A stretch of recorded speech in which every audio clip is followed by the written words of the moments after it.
मत्ती अध्याय 12, 31 और 32।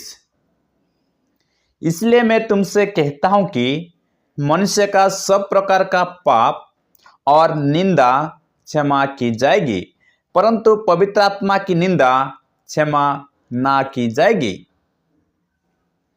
जो कोई मनुष्य के पुत्र के विरुद्ध में कोई बात कहेगा, उसका ये अपराध क्षमा किया जाएगा, परंतु जो कोई पवित्र आत्मा के विरुद्ध में कुछ कहेगा, उसका अपराध ना तो इस लोक में और ना परलोक में क्षमा किया जाएगा। मेरे प्यारों, यहाँ पर हम देखते हैं कि मनुष्य के पुत्र के विरुद्ध में कोई बात कहेगा, उसका यह अपराध क्षमा किया जाएगा, परंतु जो कोई पवित्र आत्मा के विरुद्ध में कुछ कहेगा, उसका अपराध क्षमा नहीं किया जाएगा।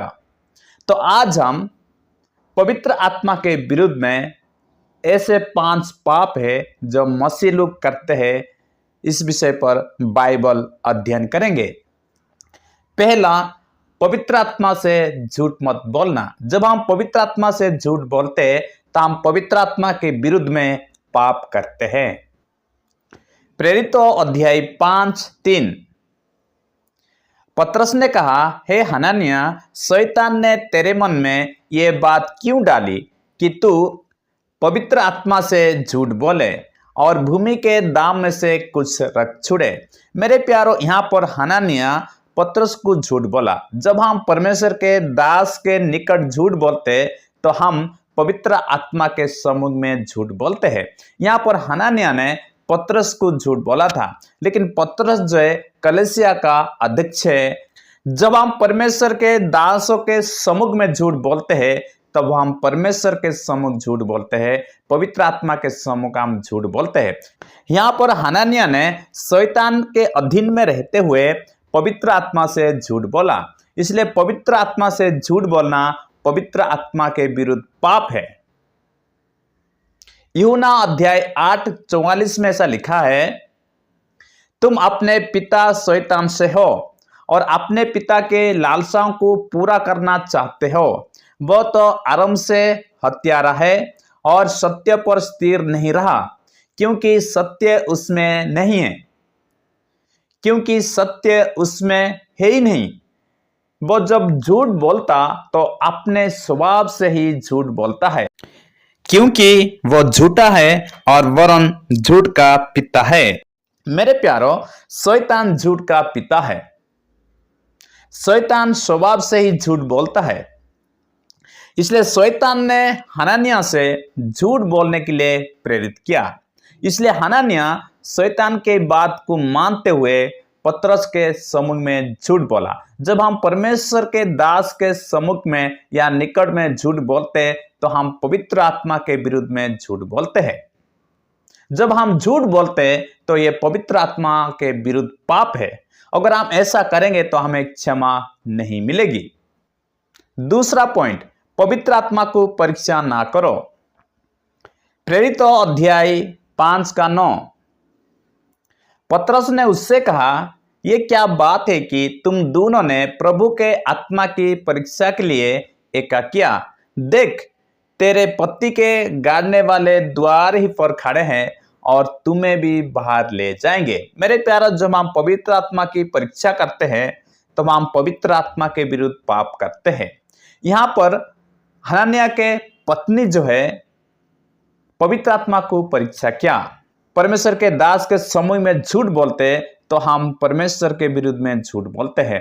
हम पवित्र आत्मा को परीक्षा करते हैं। अगर हम ऐसा करते हैं तब हम पवित्र आत्मा के विरुद्ध में पाप करते हैं। तीसरा पॉइंट, पवित्र आत्मा को विरुद्ध मत करो। प्रेरितों अध्याय 7:51। हे हठीले और मन और कान के खतना रहित लोग, तुम सदा पवित्र आत्मा का विरोध करते हो। जैसा तुम्हारे बाप दादे करते थे वैसे ही तुम भी करते हो। यहाँ पर स्तिफानुस ने इस्राएल लोग से यानी कि यहूदी लोग से कहता है कि तुम सदा पवित्र आत्मा का विरोध करते हो। यहूदी लोग सदा सुसमाचार का विरोध करते थे, मसीह लोग का विरोध करते थे। यहाँ पर वो लोग ने स्तिफानुस का भी विरोध किया और स्तिफानुस को वे लोग ने मार डाला। तो यहाँ पर हम देखते हैं कि वे लोग पवित्र आत्मा का विरोध कर रहे थे। चौथा पॉइंट, पवित्र आत्मा को शोकित मत करो।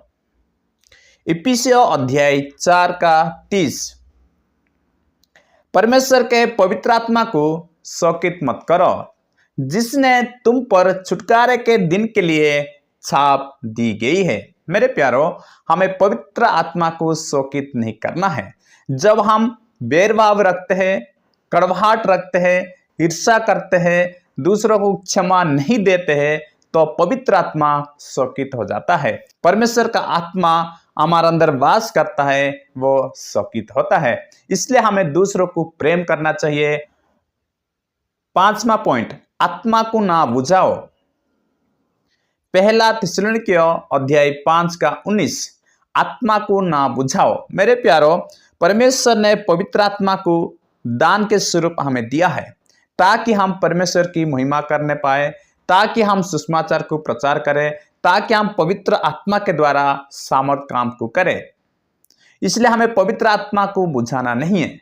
अगर हम झूठ बोलते हैं, दूसरों को क्षमा नहीं करते, सुसमाचार को प्रचार नहीं करते, परमेश्वर की स्तुति नहीं करते, तो हम आत्मा को बुझाते हैं।